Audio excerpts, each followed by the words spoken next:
My name is Sean Mulcairn, and welcome. This is the Altamont Enterprise's New Scotland Candidate Forum. Like I said, I'm Sean Mulcairn. I am the New Scotland Villages of Voorheesville and Altamont reporter. I will be your moderator for the forum. Candidates, please say hello when I introduce you so the viewers can see who you are. First, we have for Supervisor Democrat Doug LaGrange. Hi. He is making his fourth run for the office, facing his first ever competitor against Republican Eric Grisell. Hello, nice to meet you all. For town board, we have 4 candidates vying for 2 4-year terms. Incumbent Democrats Adam Greenberg. We have 4 candidates vying for 2 4-year terms. Incumbent Democrat Dan Leinong. Hey, how are you? They are facing off against Republican challengers Carissa Mayer. Democrat Dan Leinong. Good afternoon. Hey, how are you? And Peter Drail. Hi, happy Friday, everyone. Each candidate will have 1 minute to make an opening statement and 1 minute at the end of the forum to make a closing statement. In between, I will be asking each of you 4 questions, which have been distilled from local concerns that voters have shared with the enterprise in the weeks leading up to our forum. I will state the question and then call on each of you in turn. You will have 2 minutes to respond. Please keep your eyes on the clock because the comments will be cut off at the 2-minute mark. But first, we will give you 1 minute for an opening statement, and we will start with Supervisor Doug LaGrange. First, we will give you 1 minute. Okay, thank you, Sean. Thank you to the enterprise and to the candidates that are attending today's forum. I've been a Scotland resident for over 63 years, come this November. I know you're surprised. Oddly, though, it's been suggested I've been a career politician, and this is truly a bizarre notion, and it's even kind of amusing to my friends and neighbors and residents who have gotten to know me over the years. Because 58 of my 63 years has been spent growing up and working on my family's dairy farm, the place where I developed my work ethic, which I proudly bring to the position of town supervisor. But what qualifies me other than I've been a part-time public servant for 4 years on our planning board, 10 years on our town board, and now I'm about to complete my 6th year as a full-time public servant in the role of supervisor. This and growing up in the community, going to school with friends and neighbors, active in my church and agricultural committees, having been selected and elected as leader in most of these. Even all this doesn't really qualify me to earn a single vote. What really makes a difference is actively living through the challenges we have faced together over the years. Doorway discussions during campaigns, prompt return phone calls and emails, being part of and knowing our history. All right. What matters most is experience. Experience matters. Thank you, Doug. Eric, please. Thank you. I want to thank the Altamont Express for putting this question and answer period on for all of New Scotland candidates. I would also like to thank our competitors in the race, Doug, Dan, and Adam, for their participation as well. For those who don't know me, I am Eric Grisell, and I believe that their needs need to be changed, and that is why I am challenging the incumbent for the town supervisor of New Scotland.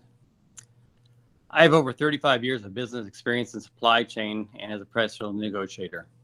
In addition, I have served 8 years in the Air Force for, like Doug said, public service. I am married to Tammy Grisell, who has a great reputation as a nurse practitioner and has been practicing for over 20 years in the community. We have 5 kids that are still at home, unfortunately, and they're going through the Bethlehem School District. I am running to revitalize New Scotland while maintaining the beauty and preserving the history of New Scotland. Key points of this campaign are to balance out the board, be an ambassador for micro businesses, and keep the quality of life we enjoy in the town of New Scotland. Thank you. All right. Thank you. Thank you, Eric. Adam, please. Thanks, Sean. Hi, I'm Adam Greenberg. I'm a lifelong resident of the town of New Scotland. I live on Crumpkill Road. I'm a property manager and farmer, dedicated husband, a father of 3, a former chair of the zoning board, and now a 2-term member of the town board, currently serving as deputy supervisor. Having spent my whole life here, I've watched surrounding towns overdevelop. Many have traded their open space for higher taxes and traffic problems. While I served on the zoning board, the events surrounding the potential arrival of a big box store crystallized my sense that if New Scotland were going to survive as the town we all love, we were going to have to be proactive in making that happen. And that propelled me to run for the town board. And in my time on the board, we have been proactive. I am proud to be part of a board that is actively working to protect New Scotland's rural character while building its appeal as a small town with thriving locally owned business. I'm proud of the work we've done so far, but without vigilance, this work can easily be undone. I've gained a wealth of knowledge in my years on the town board and zoning boards, and I humbly ask for your support so I can continue to use it to benefit the residents of New Scotland. Thank you. Mrs. Mayer. Yes, hi. I want to thank the Altamont Enterprise, Sean Milcairn for hosting today, the candidates on the phone, and most importantly, our community for tuning in. My name is Carissa Mayer, and I'm running for New Scotland Town Board because I want to give back to the wonderful community where I've been raising my 3 children for the past 6.5 years. My children are 8, 10, and 19, and my background is I'm a registered nurse for nearly 30 years. I have an MBA from Union College, and I develop programs, and I implement them for the community, especially seniors and disabled children. I'm a certified grants writer, and I have a background in Lean Six Sigma. Being involved in the New Scotland community to me is critical. I'm a member of the church. My kids are in sports here. I frequent the Legion, and I'm a member of First United Methodist Church in Voorheesville. The most important aspect of my campaign is I've been meeting as many residents as I can to listen to and see what improvements they want in the town. To me, that's true public service. If elected, I will bring new leadership, transparency, better representation, and a voice for our community. As a registered nurse and healthcare leader, I have the energy, integrity, compassion, and understanding of our community. I work hard to address quality of life issues. Please remember to vote for Carissa Mayer on November 2nd. Thank you. Thank you, Mrs. Mayer. Dan. Hi, everybody. First of all, Sean, I want to thank you and the Enterprise for hosting this. It's really important that the public gets to hear the different views expressed by all the candidates here, so thank you for that. I'm Dan Leinong. I'm currently serving in my first term on the New Scotland Town Board and running for re-election, first elected in 2017. Prior to that, I was on the planning board in New Scotland. I'm an attorney. I work in healthcare policy areas, and I live in the southern part of the town, between Clarksville and Fura-Bush. I live there with my wife, Kelly, and my 2 sons, Ben, who is 7, and Jack, who is 3. So I'm running for re-election because I want to help continue to do the work that we've done. As Adam alluded to earlier, we've been a very proactive board in planning and trying to address the pressures that all the development has put on the town of New Scotland. So I want to keep doing the work to make sure and maintain New Scotland as this with small town character and rural feel that we all love and decided to raise our families here. Thank you. So, thank you, dear. Peter Drail. First, thank you, Sean and the Altamont Enterprise for hosting this event. My name is Peter Drail. I'm a Cold War Army veteran. I'm married, to my wife, Julie, have 3 adept adult stepchildren and a pit bull rescue by the name of Lucy. We are all proud to be residents of the beautiful town of New Scotland. We love its open spaces, historic landmarks, scenic views, and Lucy especially appreciates the varied and abundant population of edible, non-endangered small animals. I have over 20 years of experience in public finance and if elected, promise to bring a greater measure of balance, fiscal oversight, and transparency to town government. My approach to governance is that all of us as citizens should keep more of what we earn, do more of what we want, and protect what we have in the town that we love. Thanks again. I look forward to your questions. Excellent. Thank you. All right. This first question is on development. The town of New Scotland has inherent development disadvantages because of its lack of proper infrastructure. Yet developers have come up with workable solutions to overcome those disadvantages in recent years. For example, drilling their own wells in Kensington Woods or buying their own water from Voorheesville, as was the case in Colony Country Club Estates. With that in mind, what role should the town play in development in New Scotland? To take that question a step further, do you believe that restricting development and limiting population growth should be an objective for the town zoning and planning boards?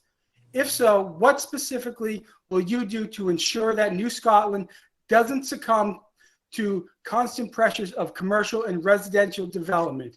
If not, why not? We will start with Eric Grisell. All right. Thank you, Sean. Yes. And I'm going to go back to a point that we made earlier. We have a community that we love because, of our small town feel. I don't believe that, we should be having these big developments in our area that actually take away from the beauty. I've heard from many different residents saying that, we do not want to, take the farmland and further develop that area. That being said, there are several areas I believe that, could be developed, but they have to be developed correctly in a manner that is supportive of keeping the area very open and keeping the area where it's not busy. We're trying not to, of course, we don't believe in big box atmosphere, and we want to, like I said before, we want to keep the beauty of the area. So my point would be, we want to keep the developments down. We want to keep them, if we do approve them, in an area that is available and can support the areas. Just like the new development right now that is being done over by the barn. They are having problems with water, and that is an issue. So in closing, I would like to evaluate these developments. I am not for big developments in our area because we don't want to take away from the beauty that we love about the area. Thank you, Eric. Next up, Adam Greenberg. To answer the main part of that question, I think, would I restrict development? No, the town board shouldn't be in the business of restricting development on a certain parcel. What they should be in the business of is planning, putting proper planning and zoning in place to guide the development in the way that we want. People do have property rights. I live on 300 acres. If I think Mr. Grisell is maybe suggesting that he wouldn't allow me to develop any of the property in the future, that is not something I'm interested in. What I am interested in is setting up zoning that works for everyone. So we have been proactive in that regard as a town board since I've been on it for the last 6 years. We've redone our comprehensive plan. We've set up hamlet zoning, which has led to development in our New Scotland hamlet.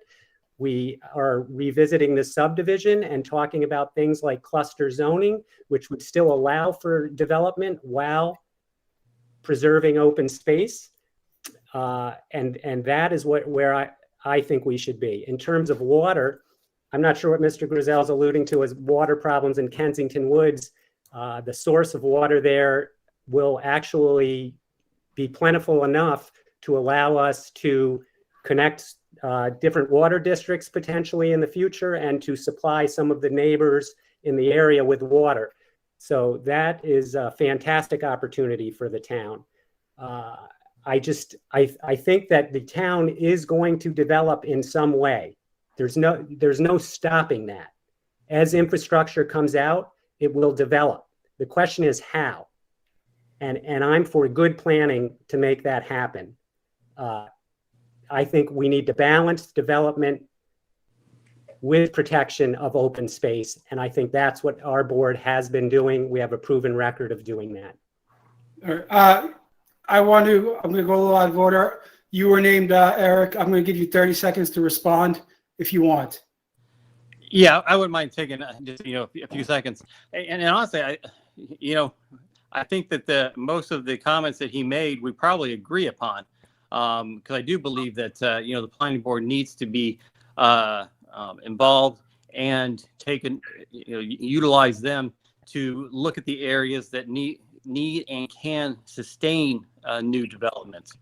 So I think there are common grounds there. I still believe that, we don't want, especially like in the Clarksville area, we have to be very cautious of, trying to put a lot of housing developments in that area. And, I'm just going off the water issues from what has been stated to me. If those are being corrected or have been corrected, that's great. But as of the other day, it was not. Thank you. Thank you. All right. Mrs. Mayer, to you, please. Sure. Thank you, Sean. I'm a proud New Scot, and to me, at the end of the day, I want to concern with keeping New Scotland small. I'm not against development. I do agree that we need to have some development, but it's got to be smart development. And I think the question was related to both commercial and residential. So at the end of the day, I'm concerned with keeping New Scotland small because I don't want to become Colony or Clifton Park. I think all of us agree. This is a very unique town. We want to keep New Scotland as is. It's absolutely beautiful. We want to preserve our open space, but I do agree that there is a need for, looking at things. And I do believe that collaboration with the zoning and planning board, that's critical. We also need to factor in the goals of the community and get their feedback. Essentially, we have a beautiful opportunity to look at our open space and to blend that uniqueness of our town and not have it lead to infrastructure issues. So at the same time, when we talk about development, we always have to keep in mind that development increases infrastructure challenges, things like water, sewer, broadband, and more schools, which leads to quality of life issues if they go unaddressed and we aren't smart about our building and our development. We have a beautiful topography, but there's also some hindrance to water. We recognize there's challenging for existing residents and speaking with them about some water. But at the same time, it's New Scotland's lack of municipal water for all of the zoning areas that has spared us from becoming just a noisy suburb like Colony or Clifton Park. And I'm not putting that down. It just doesn't fit in our town. As it relates to commercial growth, absolutely. I think, at the end of the day, I fully support preservation, conservation, and small business, but I think they go hand in hand. I am very much for small micro businesses. I think, as people move in, they need some essential services. And, I'm not talking big, I'm not talking chains, but, at the same time, we need to increase our tax base a bit, and we need essential services for our residents. We need to support our existing farmers and small businesses and encourage farming and small micro business growth to have that balance with building. Thank you. Thank you. Dan. All right. So, yeah, it sounds like a lot of us are kind of on the same page here. I don't think any of us want to turn New Scotland into Clifton Park, right? And in fact, actually, New Scotland was one of the fastest growing municipality according to the last census. We added almost 500 people, about a 5% population increase, which isn't necessarily a bad thing. It shows that we're a desirable place to move to and raise your family. But at the same time, it kind of does show the pressures that are being put on New Scotland. And to your point, Sean, there is an issue with infrastructure, and that does limit the amount of development that can go on. So that was one reason in our comprehensive plan, we actually promoted growth in the already existing areas that have development in the hamlets near Voorheesville that have some of that more infrastructure, including water and some transportation issues. So I personally think that our comprehensive plan, which we updated right when I first got on the board, is a great guidance document. It shows that it gives our zoning and planning board a guide to what should be coming in and out of the town. And this kind of goes back to Ms. Mayer's point in that, the zoning and planning board are separate boards. The town board really should not be telling the zoning and planning boards what to do, approving certain projects. They're their own boards. But what we do in the comprehensive plan is show that, both to the zoning and planning and also the developers. We've had several developers come in and say, please tell us what you want. We don't necessarily want the zoning and planning boards to say, to go on their own and say, we want this, we want that. They want a guidance document. And that's what our comprehensive plan does. So, I only have 10 seconds here. So in long and short of it, I think that we should not be restricting development, and the town needs to be a partner and use our resources to help, especially small businesses, move into the town and provide the base for them to do so. Excellent. All right. Peter Dray. I'm going to answer development in the context of infrastructure, and there's no development without infrastructure. And infrastructure is tied, in my mind, to smart growth, a strong tax base, and in New Scotland is definitely tied to water. And I counted when I looked in the budget. There's 9 separate water districts. The rest of us are on wells. And based on the conversations we've had with the residents and the businesses throughout the town, nobody's water issues and concerns are exactly the same. So the important thing with water is to get the right players into the room. And before you move forward on infrastructure to solve for water, and before you move forward on development to solve for infrastructure, and in the context of the comprehensive plan, I don't think it's terrible. Maybe it needs to be tweaked around the edges, but we do need to more effectively capitalize what we have in the commercial and industrial zoned areas of the town. And I think the best way to do that is to bring in small businesses, micro businesses that can shore up the tax base. So as we're protecting our open spaces and as we're doing different things with conservancies and we're taking property out of the taxable base, we can then be putting in viable, striving small businesses and micro businesses that'll shore up the tax base and keep the town strong so we can preserve the open spaces and we can also meet the standard of affordable housing that's been communicated in the comprehensive plan. So I think all of that goes hand in hand. And I think there has to be a holistic approach and we have to have community involvement and it has to be more balance and transparency. That's my response. Thank you for the question, Sean. All right. Doug LaGrange. Wow, it's tough when you're last because everybody's said everything you would say. But having said that, I will say you're welcome because most of the stuff that's been said has been done by this board. Gosh, it was probably 14 years ago. I ran in one election on proactive planning, and it was kind of, I don't know, made fun of a little bit, you know, and people didn't quite understand. And then we ran into the big box time, and I appreciate the sentiments here about big box development.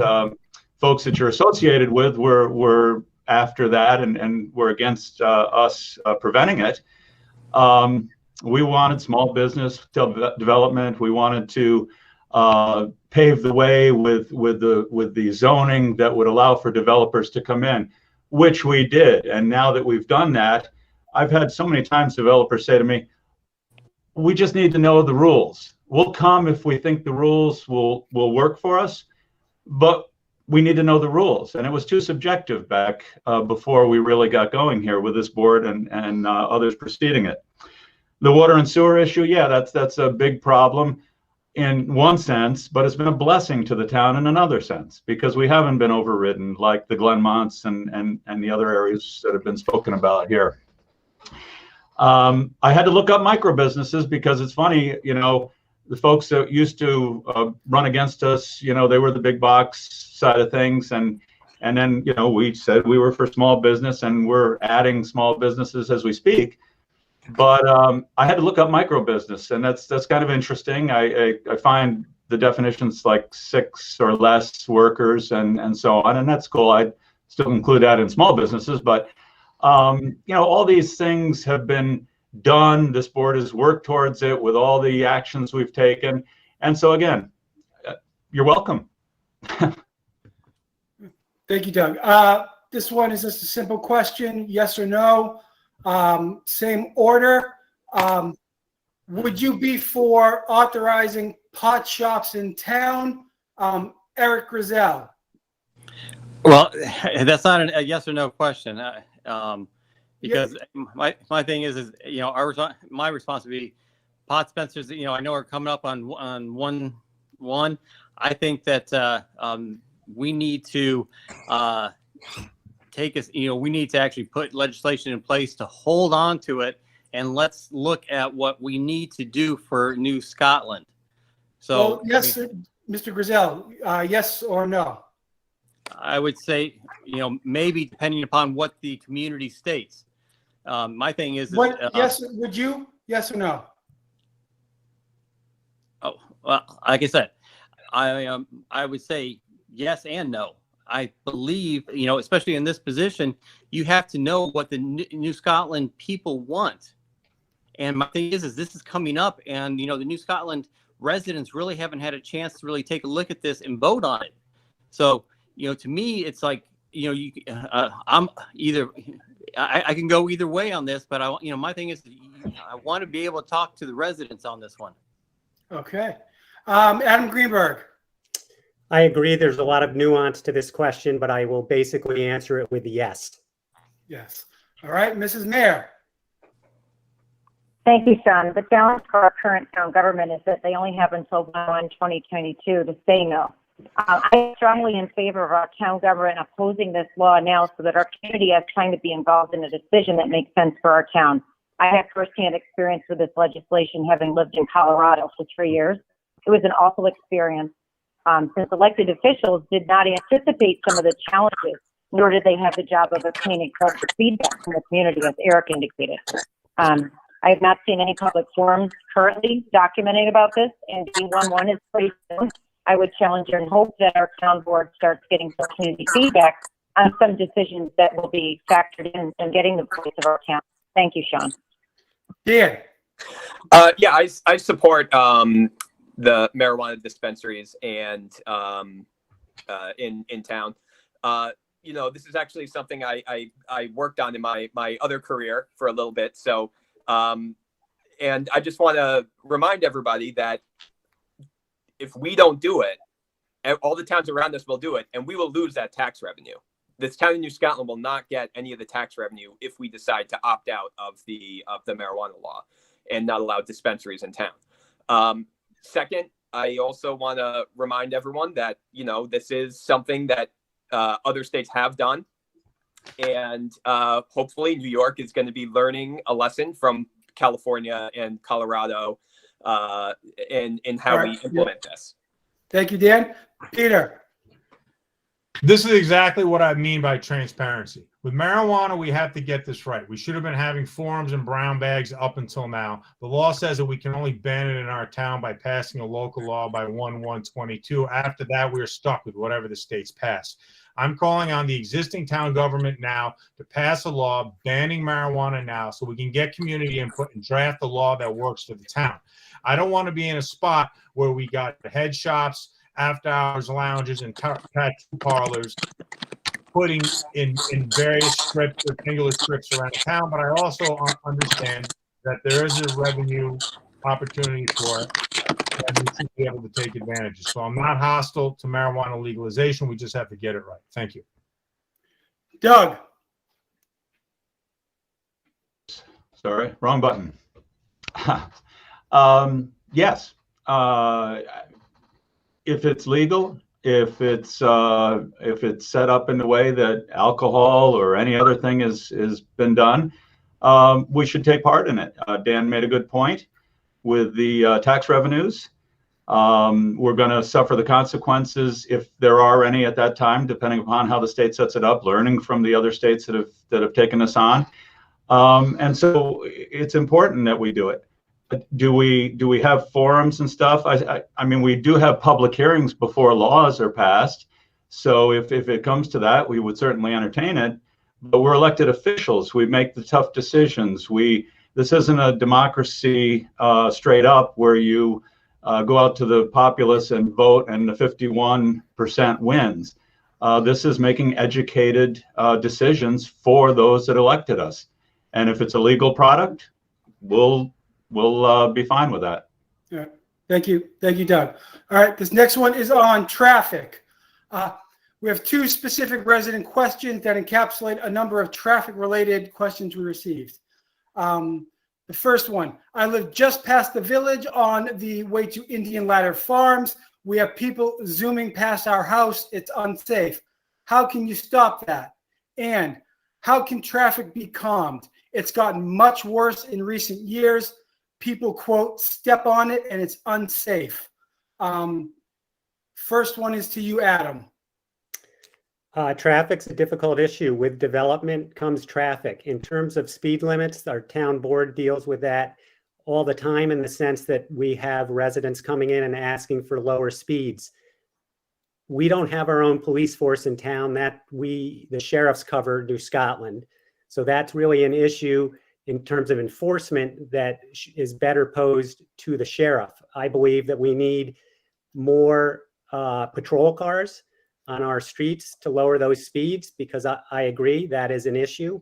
But it's not as if the town board can go out there and enforce them. And a second point here, because our town is under 10,000, we're considered a Class B town. We don't even get to set our own speed limits on our town roads, much less have anything much to say about county and state roads, all of which are set by those other entities. So traffic goes along with development, as we talked about earlier. And when you're planning development, you need to take into account what the traffic pressures will be to build roads to proper specifications, and then to enforce the speed limits and the restrictions that you put on the roads that you patrol. We have a few seconds left, Adam. You put it on the sheriff. Why can't the board go to the sheriff? We go to the sheriff all the time, but we don't control the sheriff. We put in requests if we hear of issues on certain roads in the town, and then from there it's up to the sheriff in terms of how to enforce that. All right. Next to you, Mrs. Mayer. Thank you, Sean. First of all, I feel like safety should be the utmost concern within our community. We have kids here, we have seniors here, anyone. So I do agree that traffic has become a problem. And, we have a great police force that protects our community. Our candidate, Peter Drail, his wife is in New York State Police. And I take safety very seriously. I have 3 kids, 2 of which are 8 and 10 years old. And I want them to be able to bike. I want them to be able to take advantage of the lovely environment here in the town. I would say in the town of New Scotland, the Albany County Sheriff is, like they said, he's based in Clarksville. And, that comes out of the county budget, and we have state police that come out of the state budget. It almost has no effect on our town budget. We should, however, avail ourselves of those resources. The sheriff's department's located in our town. There's no excuse for it. But I do agree, and I've heard comments pretty much many doors I've been to. Many residents are raising concerns about traffic speed, park safety, accidents. Several are concerned about vacant buildings in town. And I'm taking that very seriously. We need a clear and open relationship with our police. I have already called the sheriff, and I've called the state police, and I have candid discussions with them over this. I'm sending one next week to Indian Fields Road because there's speeding going on, and 2 of my residents there, when I was there on Saturday, shared with me, and I saw it firsthand, the speeding. So I think, there's got to be a liaison, and that to me is our town government on safety. We need to be able to outreach to, our police force to express our concerns, our residents' concerns. And, our candidate's wife, like I said, is the state police. If elected, I will do all I can to be the liaison for our community with our police force and our fire. We have to have different things, and I support those programs because I think that collaboration and communication is very important. Also, Sheriff Apples put a number of speed signs all over to reinforce speed limits. I know we might have some limitations, but when it comes to certain areas, safety should be our utmost priority, and we need to dialogue with our police force and our community at some of these meetings, including the planning meetings, to talk about initiatives. Thank you. Thank you. Dan. Yeah, so Adam made a good point. We don't necessarily have control over actual speed limits, but we do request the flashing speed limit, you're going too fast thing, and we move those all throughout the town. We get those from the sheriff and the highway department, and we move those around town. That only does so much. I agree. So you kind of have to get back to the what's one of the root causes of all this, of speeding and traffic. One thing, again, in our comprehensive plan, I know I keep going back to it, is we have requirements for new developments when they come in to have traffic calming resources and functions in the new developments. So, we're trying to do that. We're trying to actively do it. And another thing too, when developments are being approved, our planning boards and zoning boards are trying to look at this holistically. oh, there's only 5 houses going in here, there's only 5 houses going there. But cumulatively, that means more traffic, significantly more traffic. And I believe we've actually asked for traffic studies on the planning board level for when developments come in to see what that impact will be. And I've heard it too. I live on Indian Fields Road. It's a 55-mile-per-hour road, and people go really fast. I'm right next to the state trooper barracks even, and people speed right past me. My kids play in the backyard. I don't let them play in the front yard. Partially, that's a choice we made because we decided to own a property that's right on a main state road. But we take traffic control very seriously as well. We are a little limited with what we can actually do, but we do try to talk to the sheriff, and we talk to DOT, state and county, all the time to try to come up with measures to reduce, to help with traffic safety. Excellent. Thank you. Peter. Carissa covered a lot of what I had on the public safety part, but definitely Indian Fields Road, that's Route 32. I was actually campaigning on that. It feels like a death trap. So there's definitely an issue on that. I live close to Indian Ladder.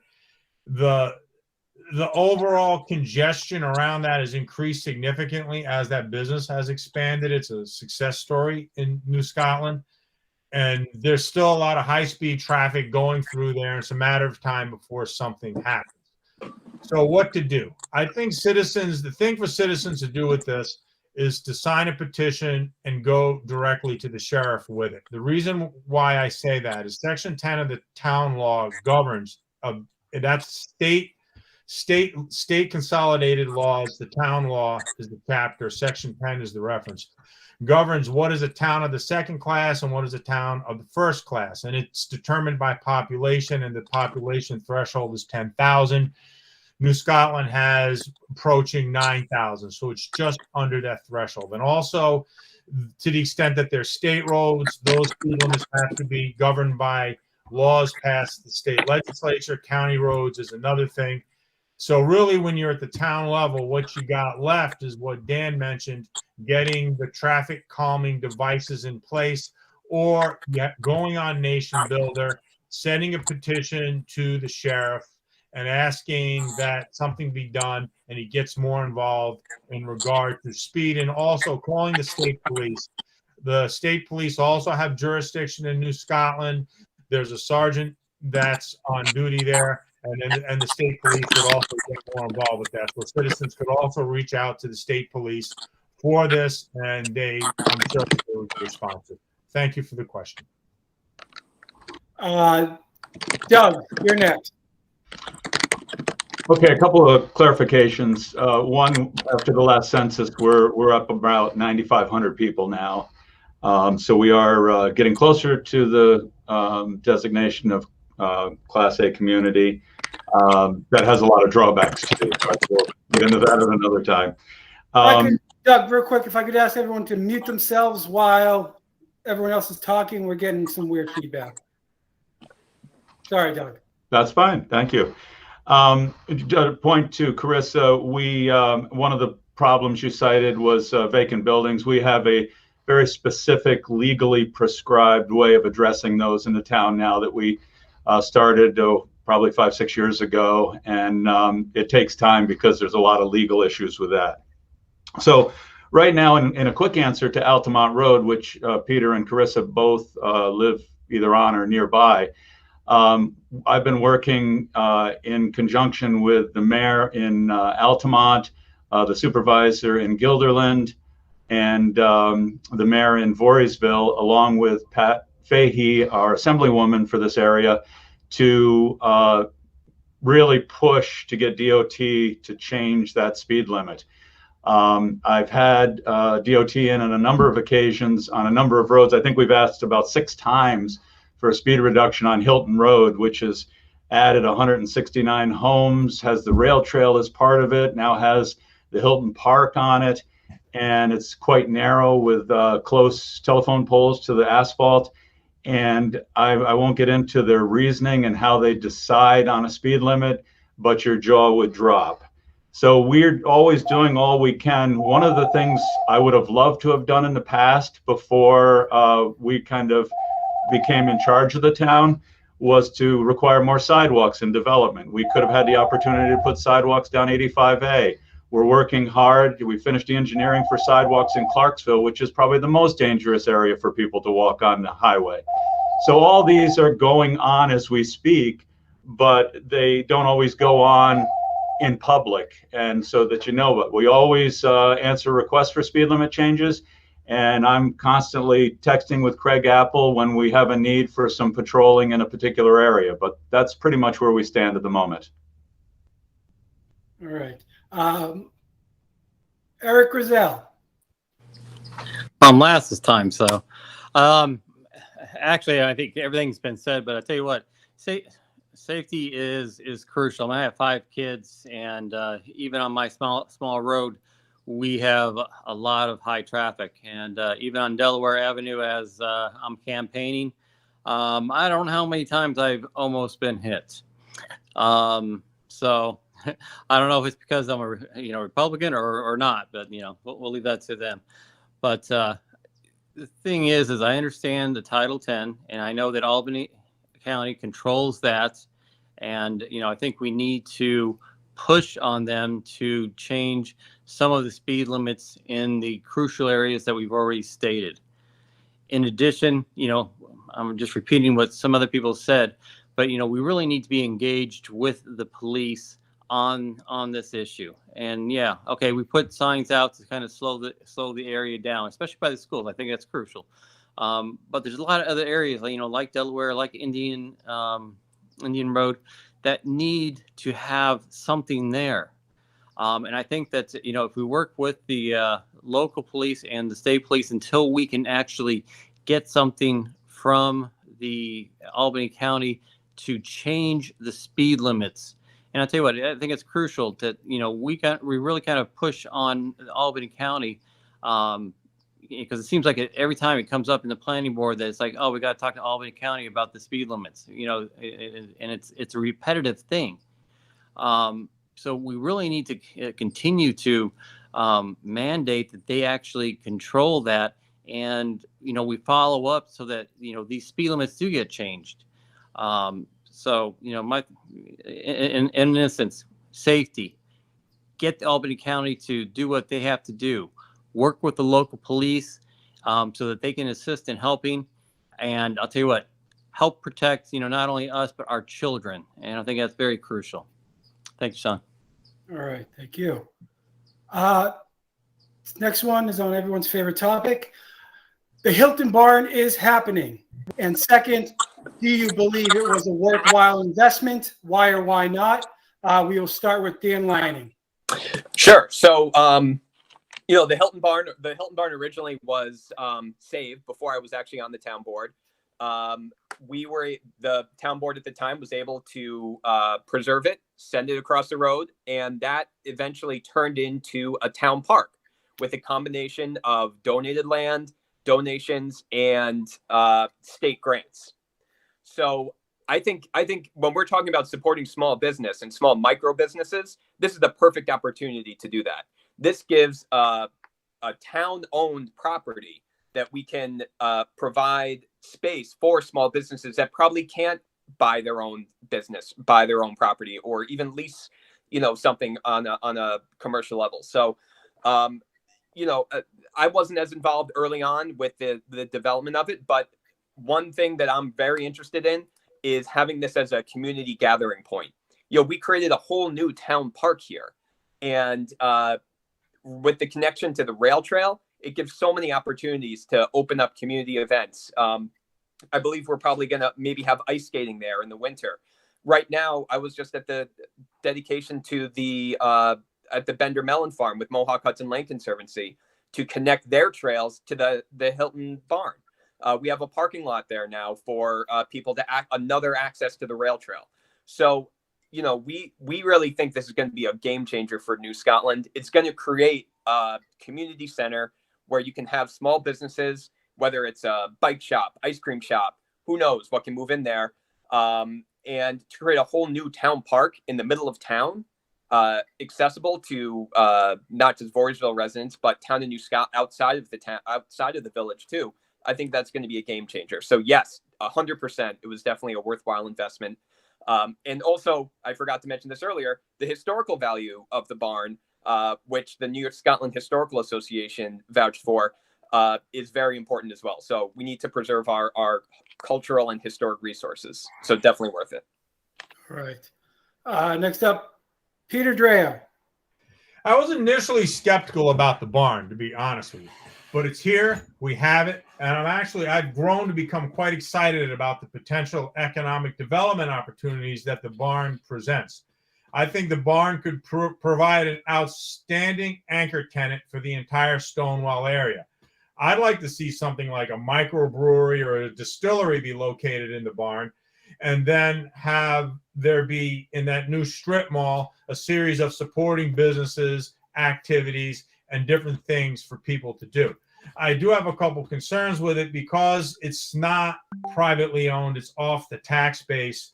So there is a hit on property tax revenue there. And I also was concerned about the expenditure to put a slate roof on the barn when probably we could have gone another route. The counter to that is the slate roof adds authenticity, but still I believe it's costly, and I would have gone another route in regard to the roof, but that's all sunk.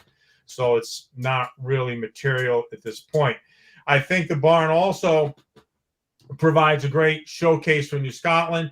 It preserves the historical heritage of the town, because a lot of these barns, they're built with trees that just don't exist anymore. And this barn is one of those. It was expensive to move.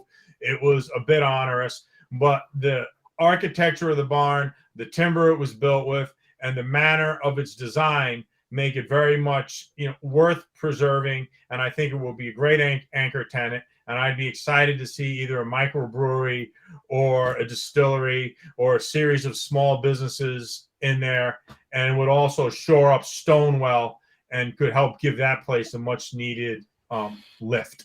Thank you for the question. Thank you. Doug. Caught me by surprise, going out of order.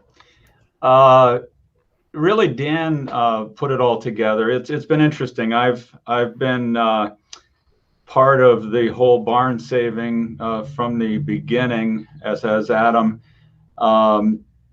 It was a grassroots effort in the town. I mean, we didn't just, as a town board or the town supervisor at the time, say, "Oh, we got to save this barn." No, people came to us, and campaigning and so forth. I said to people, "Do you want the barn saved?" And most of the people said, "Yes, I'd pay extra taxes to save it." And a lot of people would say, "Yes, save it, but I don't want it. I don't want my tax money going to it." And we saved it. We moved it. We did all that stuff without using direct town residents' tax money. That was the promise we made. Now, is there tax money that came through grants from the state? Certainly. Yeah, of course there is. But the town of New Scotland, sends so much money to the state, and it goes downstate and it goes other places, but we rarely get any substantial amount back. So this was an opportunity to get a lot back. The same way with Adam's work on getting the state grant for the development of the Hilton Barn Park. Again, getting money back to our community is our goal, and to have something saved like the barn. I mean, our barn at our dairy farm, our older barn, was built by the same gentleman that built this. And back when when we were working in there, you'd be in awe of the craftsmanship. Well, this is another, I don't know, a third bigger than ours. And to go in there, it's almost cathedral-like. So Peter's correct. We've already been approached by a restaurant. We've been approached by a distillery. Early talks on those. There's going to be a lot of opportunity. One of our main focus is to get restrooms in there for the park and the rail trail too. So it's turned into a great situation. All right, thank you. Eric Grisell. Yeah, definitely going out of order. Okay. Dan, I appreciate you actually using our term microbusiness that we've been utilizing for our thing. So thank you for, backing us up on what we're trying to accomplish. whether you're for the barn or not for the barn, it's there. And it's the roof is going up right now. I believe, I'm with Peter, we need micro businesses there. And I'll tell you what, I think the town of New Scotland can actually tell us what we need there. If it's what Eric wants, it's like, yeah, I believe there's some bikes. I believe there could be a playground. I believe, there could be an ice rink. Is that what people actually are looking for? I believe as a town supervisor looking at this, it's like, what do the people want in that area to really kind of support that, the barn area? Because I believe it is a center point right now. And, what do the residents want to accent that area with those micro businesses? I think it's a great opportunity for entrepreneurs that we have within the community that we have. And, I think that we should leave it to them to see, hey, what can we do? I think it is up to the town as well to, kind of push, some of, like the ice skating ring or whatever to kind of, kick it off. But I think that, leaving it up to the town of New Scotland to actually say, hey, this is what I want to do right here, and really open it up as a park and potentially, a microbrewery or something like that to have there in that area. Thank you, Sean. Thank you. Adam. Thank you, Sean. I'm a huge proponent of the barn, and actually have with Bill Hennessy, we have been the liaisons for the town board to the barn project. I don't even know where to start on this, because when I'm out campaigning this year, mostly what I'm hearing is that the other candidates are opposed to the barn. So I'm surprised at all the support for it now. This was one of the first votes I took when I got on the board. And I see this as the domino that has led to the first domino that's tumbled other dominoes to lead to such great things. We moved the barn onto what at the time was a 1 or 2 acre lot that had been donated by the Hilton family. That led to a town resident donating another few acres to that area to create the Hilton Park, which led to Bender Mellon wanting to preserve, or Mohawk Hudson wanting to preserve the Bender Mellon area. And we now have about a 160 acre park for the town, okay? In the time that we've been working on the barn, we have met with restaurateur who's interested in space there. We've met with somebody who wanted a microbrewery there. We've met with somebody who's interested in a distillery. We've met with somebody who might be interested in a coffee shop. We met with somebody who might be interested in a yoga studio. I'm also interested in what people are saying, that we should see what town members, town residents want. We did that. I don't know, maybe you all weren't here at that time, I'm not sure. But when we first moved it, we had meetings where we invited residents to come in to only speak about the barn. This wasn't town board meetings. These were meetings on what do we do with the barn. And we got a lot of feedback. And we've been following that feedback ever since. I'd like to respond to the slate roof comment. The slate roof now being replaced on that barn for $441,000 with some, included in that price is some serious repairs to the barn as they repair the roof. That slate roof was put on in 1898. It's lasted almost 130 years. If you do the math on that. All right. Thank you, Adam. It's well worth the value. All right. Mrs. Mayer. Thank you, Sean. Let me just first say that I think, in all fairness, we need to start planning for our future as a community. We have the present community, but we have to ensure our future generations, will have the same or better opportunities. So at the end of the day, what things, I kind of support. First of all, none of us candidates are opposed to the barn. I love the barn. I'm on the rail trail all the time, bike riding with my children. I think what I've heard at the doors is, what are they doing with the barn? When I moved back here, that barn was moved. But at the same time, we're now fast forward to a little over 6 years later, and the barn is just now getting a roof. And I know it's no easy task. It's a funding issue. But I think, that's what I've been hearing in all fairness. What is going on with the barn? What are they doing? It's been sitting there. It's kind of an eyesore. And, I see that a lot.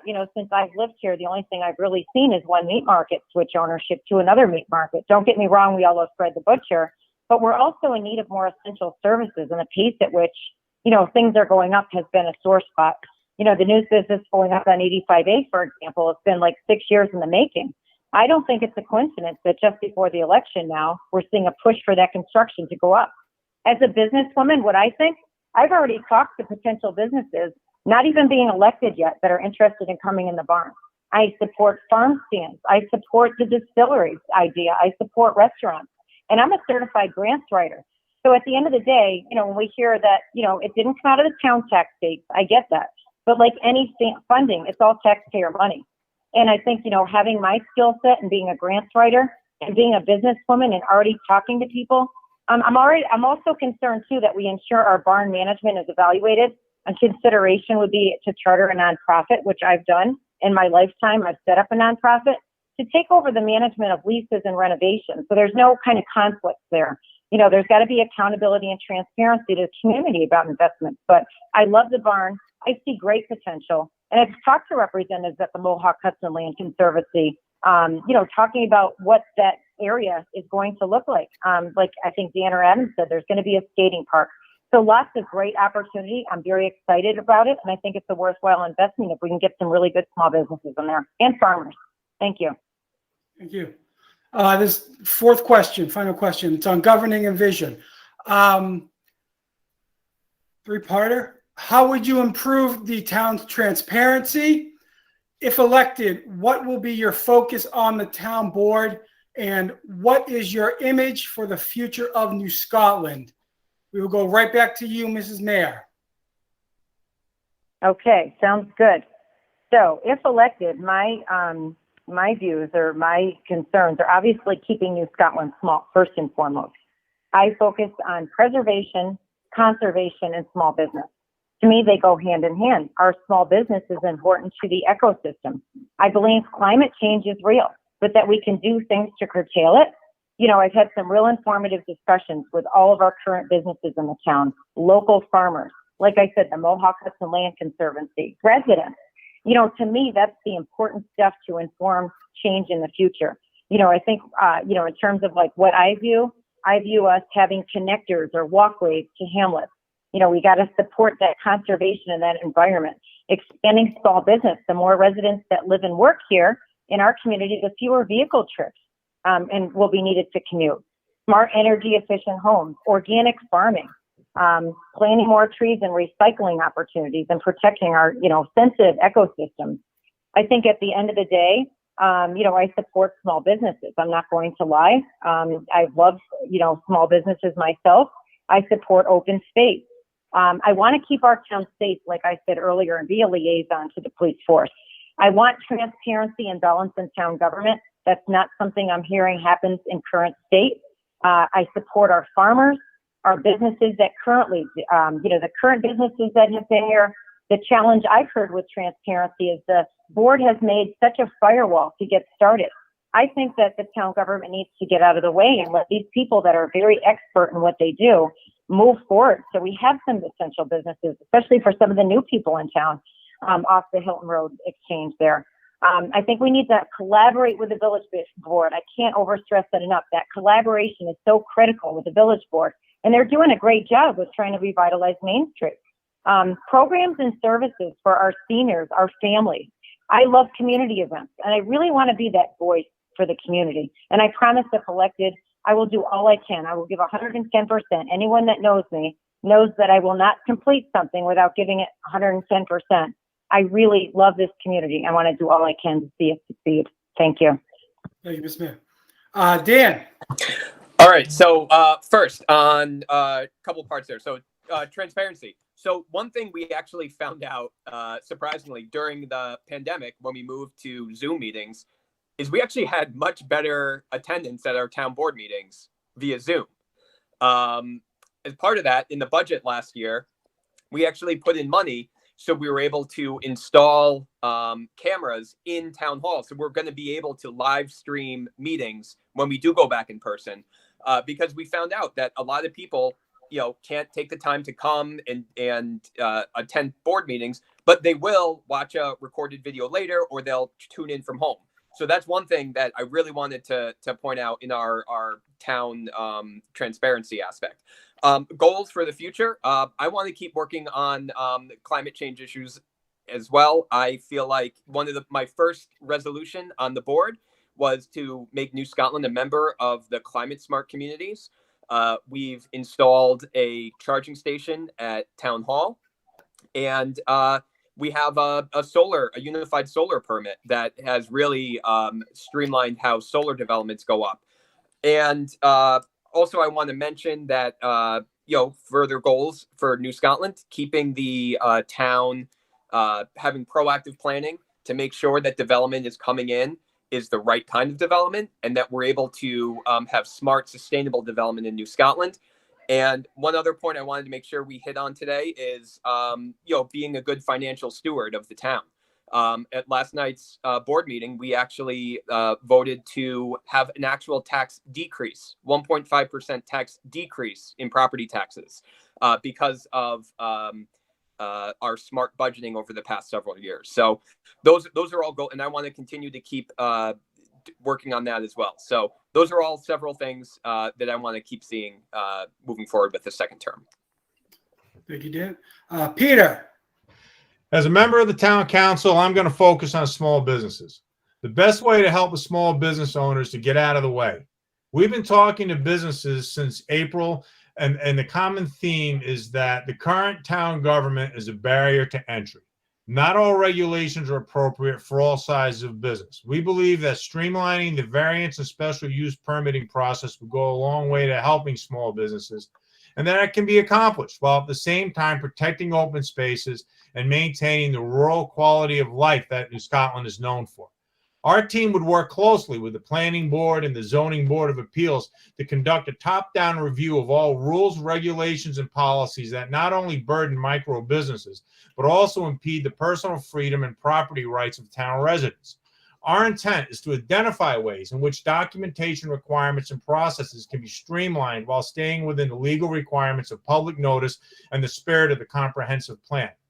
We would seek to form a working group with the village board in Voorheesville and also include subject matter experts to identify ways in which we can share services and work together to make it easier for micro businesses to get up and running quickly. The idea is that if we can reduce the administrative drag of government, we'll make it easier and more desirable for locally owned micro businesses to thrive in our community. Under the current construct, doing business in New Scotland is extremely cost prohibitive for small businesses, and so we either end up with the current situation of empty storefronts or ultimately become a suburban gray zone dotted with formulaic chain stores because they can pay the lawyers and absorb the setup costs. This isn't a criticism of the chain stores, it's a criticism of our process. Residents have expressed that they want somewhere to go to socialize, and they like open spaces, and they like the rural look and feel of the town. So that's what we'll be striving toward moving forward. And I think that also speaks to balance and transparency as well. Thank you for the opportunity to answer. Thank you. Doug.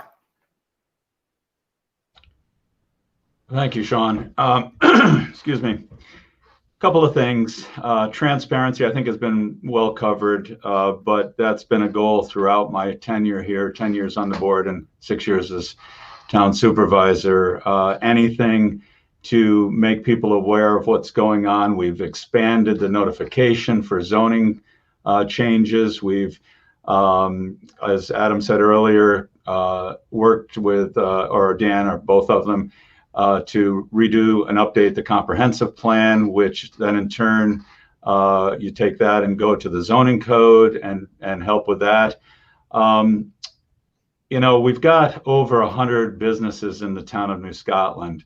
We have 56 square miles in the town of New Scotland. That's an average of two businesses every square mile.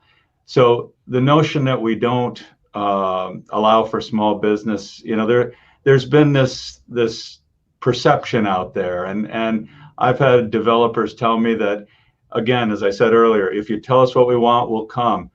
We told them what we want, and now we have a 10,000 square foot commercial building and a 7,500 square foot commercial building. We brought in Fred the Butcher. He wanted to do things. He looked at our zoning. He says, I can work with this. If I can get in and develop my business, and when I want to expand, I can do that. And then the same gentleman that bought or that is building the two commercial buildings next to Fred the Butcher, he is so comfortable with the direction we're going and the zoning that we have and the experience he had, which is articulated in today's enterprise, by the way. He bought 20 acres of the Bender Melon Farm from Mohawk Hudson Land Conservancy to develop a mixed-use commercial apartment style walkable community. So we've done what we need to do, and we're heading in the right direction. All right. Thank you, Doug. Eric. Oh, thank you, Sean. Well, I'd like to say, I agree a lot with Peter, but I want to start with the comment that Doug made. And I'll tell you what, I'm a fan of Fred the Butcher, but to say that we're expanding small business, with Fred the Butcher, it's like, well, we've kind of just replaced Valvo's Butcher with Fred the Butcher. And I'll tell you what, I go to Fred the Butcher all the time, and I'll tell you what, he's got great steaks and stuff like that. So I have no complaints about that. But we need to get to the point that Peter stated. We need to be able to provide the people that want to do small businesses. Let's give them a package of what they need to do so that they can get through the zoning, planning, and town board easily.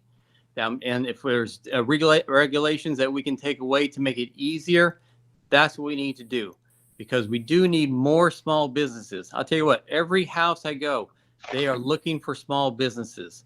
They are looking for at least a nice restaurant that they can go to rather than driving 45 minutes to take, just like myself, my anniversary. I had to take my wife 45 minutes from here. And as I do have 5 kids, it's like you're driving down there 45 minutes and you're coming back here right away, and the time it takes. So we really need to, foster these small micro businesses in the community. I know that food is important to people, nice restaurants, even bar food and stuff like that. But we need to make it easier. And I tell you, I come from the Air Force. We have checklists. Let's give them a package and make it easier for them to actually do business within the area. So, just a couple of businesses that have come in, and especially over the past few, month or so, it seems like there's a push for that. My thing is we're going to be an ambassador for this, the micro businesses, and get them out there. And I'll tell you what, we want them to really just strive within the New Scotland area. Thank you. Adam. Thank you. In terms of transparency, I think we live in one of the most transparent towns that I know of. We let people come into our board meetings and speak on any issue they want, as any issue that comes up on the agenda and any issue that isn't on the agenda. As Dan said, through the Zoom meetings, we've learned that people like to attend that way, and we have taken steps to publicize and set up cameras in the town meeting room so that people will be able to watch from home in the future when we meet in person in town hall. So in terms of the transparency issue, I think we're doing a great job. If people sign up for notifications through the website, they can get information from almost any department or any board in town. In terms of my vision for the future, I guess I'm a little confused. I feel sometimes tonight like I'm living in a different town from our opponents. I love New Scotland. I came back here. I live here because it's a wonderful place. That's why I returned after college. That's why I've raised my family here. Do we want more small business? Yes. Do we need more infrastructure to make that happen? Yes. The board that I've served on has worked tirelessly to try to put the conditions in place to make that happen. We've updated a comprehensive plan. We've updated the hamlet zoning where you see Fred the Butcher. And it's not just Fred the Butcher. There are up to 18 small businesses going into the 2 buildings next to it now. So it's not just taking one butcher shop and turning it into another. We've all said the barn is a good step in the right direction. Okay. The barn, which many people probably would not have voted to do at the time. So I feel like we've balanced things really well in New Scotland in terms of development and keeping our rural character. And if I am reelected to the town board, I will continue to do those things. Thank you. And we are on to our closing statement. We are actually going in reverse order here. 1 minute for everyone. Peter Drail. There, I had to get myself off mute. Thanks again to the Altamont Enterprise for hosting this event. At the local level, it's not as much about partnerships. It's not as much about party as it is about partnerships. Towards that end, we've tried to knock on every door, and our positions are based on what we've heard from residents. What I bring to the table that distinguishes me from the current government is over 20 years of experience in public finance and over 20 years legislative experience on staff in the state Senate. Balancing the important goal of preserving open spaces while strengthening the tax base is challenging in the best of times. Small businesses, especially micro businesses, can be easily choked out by excessive government regulations, bureaucratic interference, and jumping through endless hoops. If we want to encourage small businesses and enable them to thrive, we must reduce the burdensome administrative drag faced by businesses that seek to open shop. For this, we need more balance and transparency, specifically in areas of finance and permitting. If elected, I promise to fulfill that role. Thank you. Thank you. Dan. All right. So, as the only millennial, granted a very old millennial, running on the town board and running for town board, I see New Scotland as my forever home. I plan to live here for 50 plus years, if not hopefully longer. And I want to make sure that the town's character that drew me here and drew all of us here, or people that wanted to stay here, is preserved, and we don't turn into Clifton Park, right, or another overdevelopment. So, our current town board, and I'm so thrilled to be a part of that, has put protections in place to be able to keep the development in the right vein, to make sure we have smart, sustainable, proactive planning, to make sure that we're not going to be overtaken by big developers. Our town really is at a crossroads, and we have to make sure that the current town board that has put that into place continues to do that. And I would be honored to have the residents vote to continue that work. Thank you. Thank you, Dan. Carissa Mayer. Thank you, Sean. Carissa Mayer, running for New Scotland Town Board. My commitment are really small town values, making sure our community is self-sufficient. Our churches, parks, businesses, and schools are a reflection and responsibility of a local community, and our commitment to strengthen and give people a voice in the community. I've had the great opportunity for over 6 months going door to door to meet everyone in the town, regardless of what party you are. As Peter indicated, this is less about party and more about person. Who's going to be your voice? Who's going to advocate on top of everything going on? Getting more people involved in our community, that's very important to me. It could take 2 minutes, it could take 2 hours, but I've been spending that time to actively find out, what do you feel you need improved in your town? And I'm getting a lot of great information. I want to assure everyone I support New Scotland. I'm not leaving ever. I love it here. My kids, aside, before I came here, I had military deployments. So this is my home to stay. I love our farmers. I love our small businesses. I like to keep our town small. I'm grateful for the opportunity. I look forward to serving the people of New Scotland every single day. As a leader and a clinician, I think we can do a lot of things to benefit our health and wellness of our community. And I humbly request you vote for Carissa Mayer for New Scotland to keep it small and assure a new and fresh perspective by someone who is highly qualified for the position. Thank you. Thank you, Mrs. Mayer. Adam. Thank you, Sean. I want to end by thanking the Enterprise for hosting this forum, and in general, week in and week out, for taking local politics seriously. Local politics matter, and that's why we're all here today, either as candidates or as voters. What this town is going to look and feel like next year, in 5 years, in 50 years, depends on the decisions we make and the actions we take today. If you agree with our priorities for the town, we need your vote. We need you to support the candidates who have proven their dedication and commitment to the town, who have already taken significant steps to preserve New Scotland's character while keeping town taxes low and laying the conditions that bring desirable small business. We've done that. We'll continue to do our part as we have been. All you have to do is come out and vote. Thank you, Adam. Eric.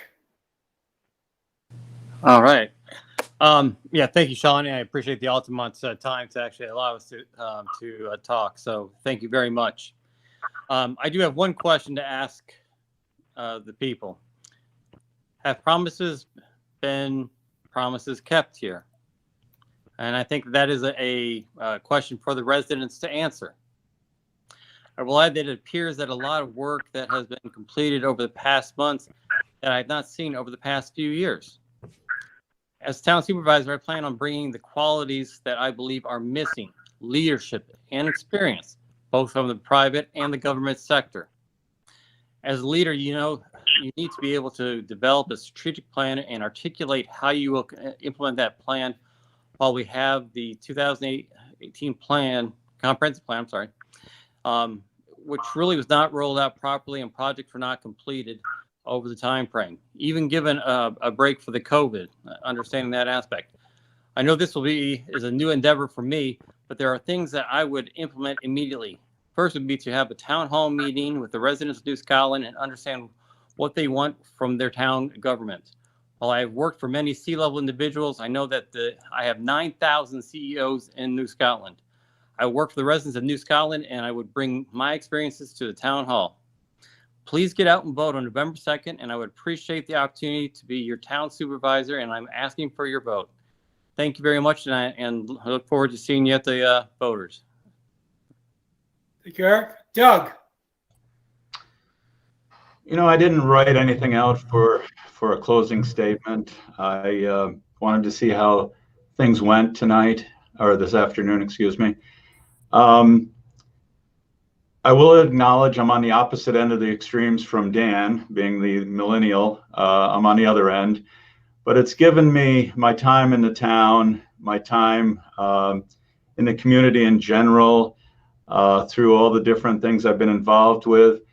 One thing in answer to leadership and experience is being involved. Every time I've been involved with anything, whether it be agricultural committees, church things, whatever it might be, I've ended up leading those, whether being chairman, selected, elected, have you, whatever it might be. So people have put their trust in me. And all I can say is I didn't have an opponent the last 3 times. I welcome one now. I welcome accountability. But all those times, people still filled in that little oval for me, and it's a humbling experience.